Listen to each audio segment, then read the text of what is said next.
Oh, bloody hell. Hello, everyone. Welcome to another beer review. And I'm just sitting there thinking, what's missing from this picture? The bloody beer. I'll be back. How the hell did I forget the beer?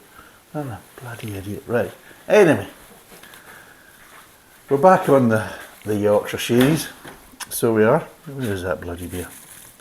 And we're doing a beer that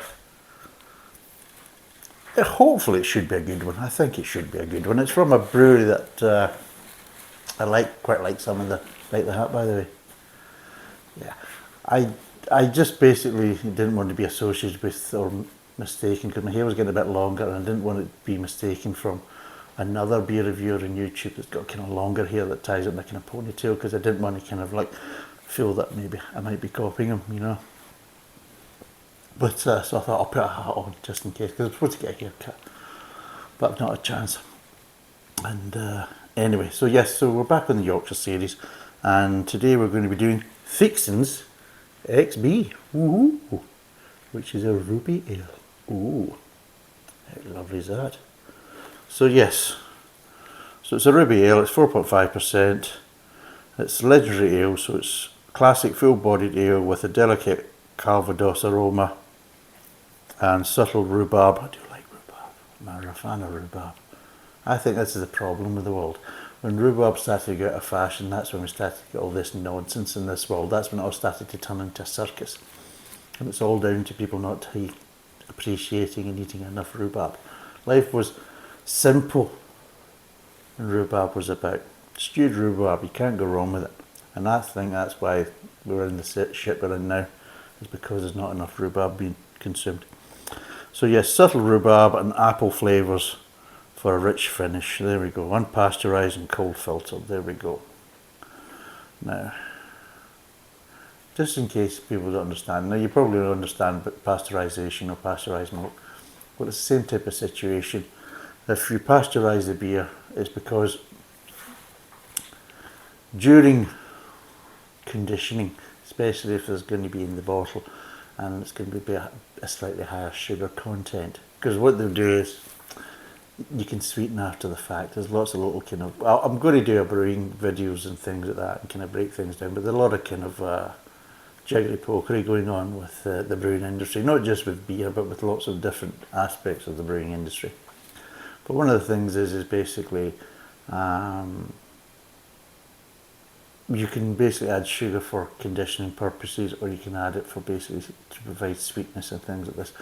Now the problem is if some of that sugar's been added to provide sweetness, then potentially if there's any yeast in the bottle, if it's going to be unfiltered and everything else, then the yeast might actually start feeding on these sugars, and really basically in the bottle you potentially might have a little bomb brewing. So what they do is you pasteurize it, which basically means is that yeast can't survive above 43 to 45 degrees centigrade. So what you'll do is you'll take it up to maybe around about 55 to 65 degrees, and that's called pasteurization. So what you're doing is you're basically killing off the yeast. So even though you've added sugar, the yeast isn't basically active anymore, so it can't actually continue fermentation even in the bottle and things like that. So that's basically what it means by pasteurization. In other words, they warm it through to about 60 degrees, and they make sure it's just far enough above 43, 45 degrees to make sure that the yeast doesn't survive, that type of thing. But yes, so this is unpasteurized and cold filtered. So it means is the case is though you've got to really watch with your sugar management, especially within your conditioning point of view. So basically it's a premium ale, served cool but not chilled. It says cool but not chilled. And one of the viewers, Papa, he did say that it doesn't take a chill very well. It's better to have it cool, and don't over chill it because you'll lose quite a lot of the flavours. So there we go. And is there anything else in there? Not really. Not really at all. I like that. I like that. They've just got on what they need to have on and then nothing else, which is good. Just do a quick. I'm looking forward to this one. This should be a good one. Right. We'll use a more traditional glass for that. So let's crack it open and see what it's like. Right. Woohoo! So I have had it lightly chilled. In other words, not chilled, but cooled. So what I've done is I've had it in the fridge for about, what, half an hour. That's all. So just, and it's been sitting at room temperature, so let's see what it's like. So yeah. So it's kind of, slightly kind of, well, you're saying it's a ruby ale. I'd say it's kind of slightly amberish in colour, kind of reddish amber in colour, but not as dark as a kind of a ruby. No, it's kind of more of a kind of amber colour with kind of reddish hues. And it's nice and clear, and it's about one finger, sorry, maybe just slightly more than a one finger head. And yeah, you get some nice malt tones. Getting a few different malt tones, and I'm getting some grain.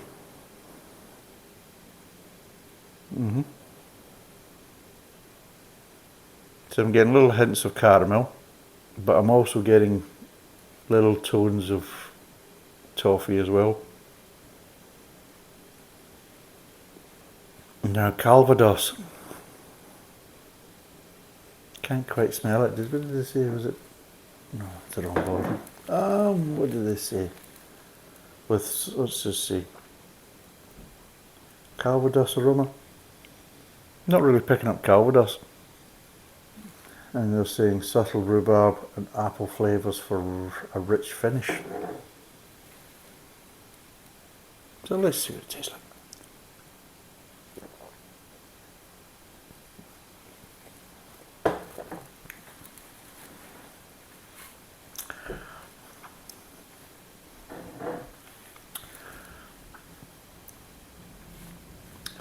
Well, there you go.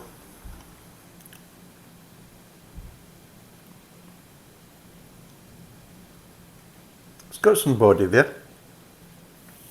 It's a clean, light, slightly sweetish finish. And there's no real kind of bitterness there. But there is slight tannings, you're getting some light tanning flavours. Not as heavy as I've had in some, which is almost like, you know, over stewed tea, but you are just getting little hints of tannings within the body of it. And yeah.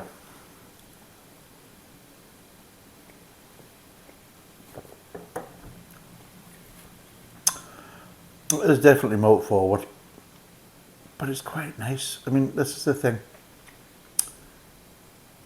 It's not bursting with flavour, it's not overly flavoursome, but there's a good amount of flavour from that point of view. But what I would say, it's clean. The flavours are quite clean from that point of view. And I think when I'm saying you're getting tannins, I think this is probably where the rhubarb is kind of coming in. So it's not strong enough to be like a kind of stewed tea, but yes, I would probably say yes, it's that kind of slightly kind of stewed rhubarbish kind of situation. So it's that kind of slightly kind of, because there is a bitterness, especially it's the case as though if you've ever cooked rhubarb. Rhubarb is basically a stem of a plant. The rhubarb, a plant with huge big leaves. And what you do is you cut the leaves off and cut the stalk, and then what you do is you kind of peel the kind of stringy kind of outer layer off the stalk, chop it up, and then you basically boil it and stew it, so it basically softens it up. It's quite a fibrous kind of plant in the stalk, and this is what they do. But what you do is you've got to add quite a lot of sugar because it is quite tart, and obviously if you don't add the sugar and you do it, then yes, it'd be quite kind of slightly kind of stewed raw rhubarb would be kind of, yeah, it would have tannins to it and a bitterness to it. So you actually had quite a lot of sugar from it to it as well, and it goes nice with custard and crumbles and all these types of things, and you can get rhubarb tarts and pies and things like that. So, but yes, I think that's where the kind of tannins edge coming in. It's that kind of slightly kind of hint of stewed rhubarb from that point of view. But yes, definitely malt forward. Some nice flavours, especially in the front of the mouth and also going on to the mid-tongue. And yeah, with just that kind of nice consistency of clean flavours from that point of view. Apples, I'm not really getting apples myself, so I'm not.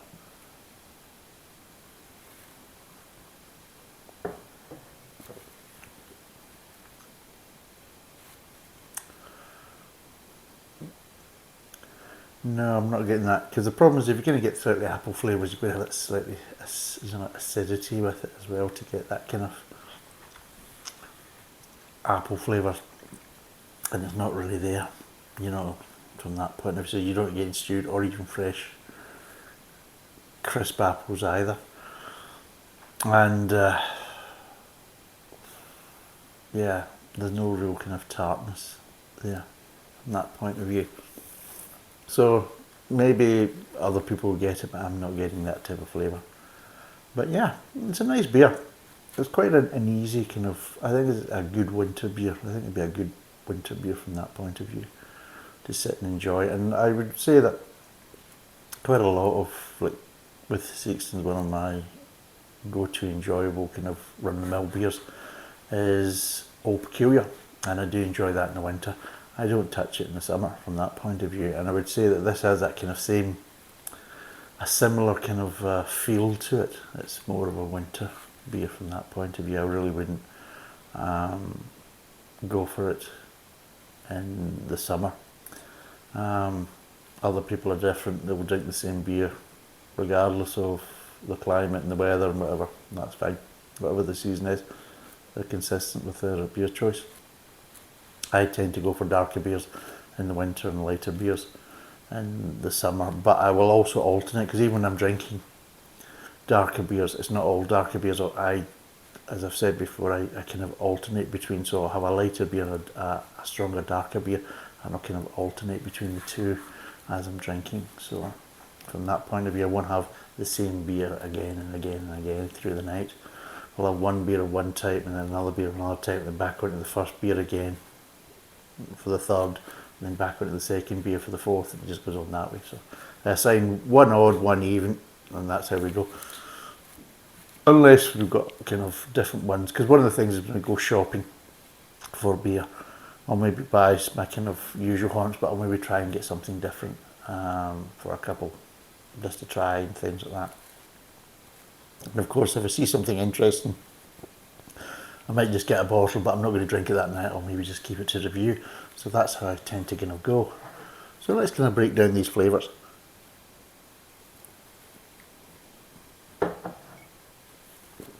Okay. Starts off with a good whack of malt on the front of the mouth. Nice bit of grain on a good foundation of sweetness there. So it sets the stall out.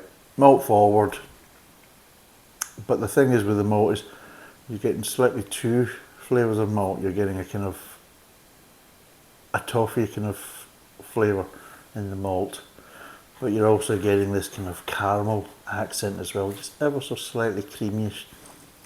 And like best way to describe it is like you're getting slightly two levels of sweetness associated with that malt. So you're getting that kind of slightly kind of off sweetness, that slightly toffee sweetness that's got a little bit of edge to it. And then of course you've got the kind of more slightly kind of lighter bodied, slightly creamier, kind of slightly caramel style. And you're getting that, you move on to the mid-tongue, and this is where it starts to kind of settle down a wee bit. So the malt's still fairly strong, but it has dissipated a bit, but it's still fairly strong, and you identify it's very clean. So you're still getting the little toffee accents, and you're getting the little caramel accents. The underlying sweetness does drop down a bit in the mid-tongue, but it's still fairly constant from front to back. And you start getting these little kind of slightly tannin accents, as in the tanning flavours, but light tanning flavours. And I think that's the kind of rhubarb, slightly kind of edge of kind of slightly, I wouldn't say bitter, but just slightly, how would you say, not even would say tart, but you would say you're just getting slightly tanning accent and just taking the edge off the sweetness now and again. So that's how it's kind of controlling the sweetness. With the underlying sweetness, but you just get these little tannins, it just makes it a bit more interesting, and just takes that little edge off, so it doesn't become, the sweetness doesn't become too overbearing. And I think, yes, that's what they're kind of associating with the rhubarb. So it is. And let's see what we have to taste.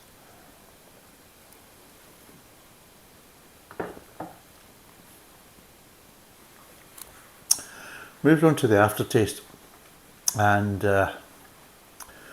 just you're getting a little bit more tannings, just that little bit of, as the malt starts to kind of die down in the aftertaste. I think the accents kind of dissipate later, so it just basically means that as the malt flavours kind of die down and the underlying sweetness just starts to kind of tail off, the tannins are kind of one of the last things to kind of go, and it is giving you that kind of, I'm not going to say bitter or sour or anything like that, or tart, but it just kind of gives you that ever so slight non-sweet edge is probably the best way. And it's just giving you that, and it's also adding to the body to it as well, so you're getting a little bit of body to it. But overall, it's not too heavy. It's very kind of sessionable from that point of view, and it is obviously a lighter beer from that point of view. But like I say, they're not overly strong flavours, not really intense flavours, but they're good. There's a good level of flavour there. But the main point is they're very clean flavours, so they're very easy to identify. You don't have to go searching. They're coming to you from that point of view. And just by tasting it, it does have, you can tell, if I was blind taste testing that, I wouldn't say, oh, it's this type of beer, but I would say which brew it would probably come from, because it does have little kind of accent tones that just remind me of certain odd flavours that you get in Old Peculiar. And just has that kind of slightly Theakston signature to it from that point of view. So you're tasting, you think, yeah, that does have the kind of signature tones of Theakston's from that point of view. But it is a nice beer. I would recommend it. We're actually in the summer just now, and this, I would say, would be a better beer for me in the winter, and I think I would enjoy this in the winter.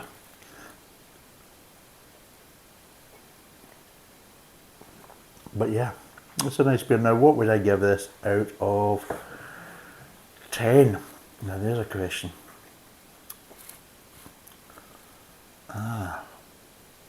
Yeah, there is that. Yeah, the tannins are quite distinct in the aftertaste. But I wouldn't go as far as saying bitter, but yeah, it's just that kind of slightly non-sweet kind of tanning flavour from that point of view. But not overbearing that it gives that kind of stewed tea from that point of view. But yeah, what would I give this out of 10? I like it. I think it's quite a nice beer. And I like the clarity, I like the cleanness of the flavours. I think that's something that's kind of underrated in beers. I think if you're going to say there's certain flavours there, then it's nice to be able to identify them. It's nice to have that clarity of flavour that you can think, oh, and it's also more enjoyable rather than, you know, trying to play blooming flavour bingo with beers. It's just nice to say that everything's kind of, well, front and centre, and you can easily identify it. You don't have to have lots of flavours, but what you can do is having that kind of cleanness to the flavours, the clarity, for me is a big thing, and it's also quite difficult to do from that point of view, especially not having them merging, especially with malts. A lot of times with malts, you can put different malts to get different flavours. You think, well, this malt gives you more of a kind of caramel flavour, this malt will give you more of a slightly toffee flavour, it's slightly darker roasted and everything else. Then you put together, and the problem is you lose it. You know, one becomes more dominant than the other, and you just don't really get the lighter malty flavours. They're kind of lost there. And it just shows you that from the recipe point of view, that one, they're obviously using good ingredients, but two, the recipe's been worked at and fine-tuned, so you're basically getting a right amount of this malt and that malt, so you can have both flavours. And also, it's set up in a different way. Do you know what it reminds me of? It actually reminds me of that this is more of a, what we call a raw beer. It doesn't seem to have as if it's like really had the full boil or even boiled at all. And that's one of the ways that you can slightly separate the malts, is not to boil them. You'll do the mash bit, but you don't do the boil. You'll do, and of course with this type of beer, there isn't really much hops in there from that point of view. So what you can do with the raw beer, you can actually do your hops as an adjunct boil. So what you do is you'll take your adjunct flavourings and you'll boil your hops with that, and you don't actually boil your wort. You'll basically extract from the mash, and it really is just steeping the grains without having to do a boil afterwards. And that's what's known as a raw beer or a raw ale. And it's one of the ways where you can kind of slightly clean the flavours, because sometimes when you boil them, especially the wort for the hops, certain flavours will kind of mash together and you kind of lose some of that clarity. And it feels, I'm not saying they have done that, but maybe it's a case that they've done a lighter boil. Not a shorter boil, but a lighter boil, so maybe it's a case as though there hasn't been so intense. Although sometimes I know it's a case of what they can do is they'll slightly water down the wort to basically accommodate for evaporation, and add the hops that way from that point of view. So there's a few different aspects you can do to kind of try and get a slightly cleaner taste. But the old traditional way was the raw way. You actually didn't do the boil at all. Most of the time originally they did the boil because of the water quality and everything else. You were doing the boil for to sanitize basically and kill off any bacteria in the water. Obviously that's not such a big issue or a problem nowadays. But as water quality's got better and everything else and that type of stuff, they had this kind of raw way of doing it, so they didn't actually boil the wort, or they would do basically a light boil of the wort. In other words, they would lighten the wort to basically accommodate for evaporation, so you would still end up with the same type of gravity, because that's another thing. If you're selling with a certain amount of fluid with a certain gravity, if you basically boil it off and you get that volume has been reduced, you've actually concentrated the gravity, so you'll get a higher gravity reading and all this type of stuff. So there's lots of different ways you can tweak and do it, but it just slightly reminds me of a slightly of a kind of a raw ale from that point of view. So yeah, out of 10, I'm going to give this a 7. 7 bordering on 7.5. The problem is I'd like to try it in the winter. I'd like to have a bit of a session on it, see what it's like. And I would say it would, as what I would imagine, if I could get a good session on it, which I think I can, then I would probably say a 7.5. But I'm drinking this in the middle of summer. We've had quite a lot of hot weather and everything else. And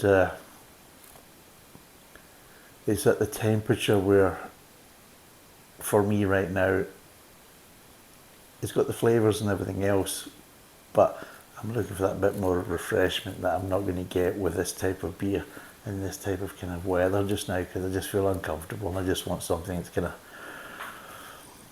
well chilled and a bit sharpish, you know, a bit of sharpness to it from that point of view, just to get that bit more kind of refreshment.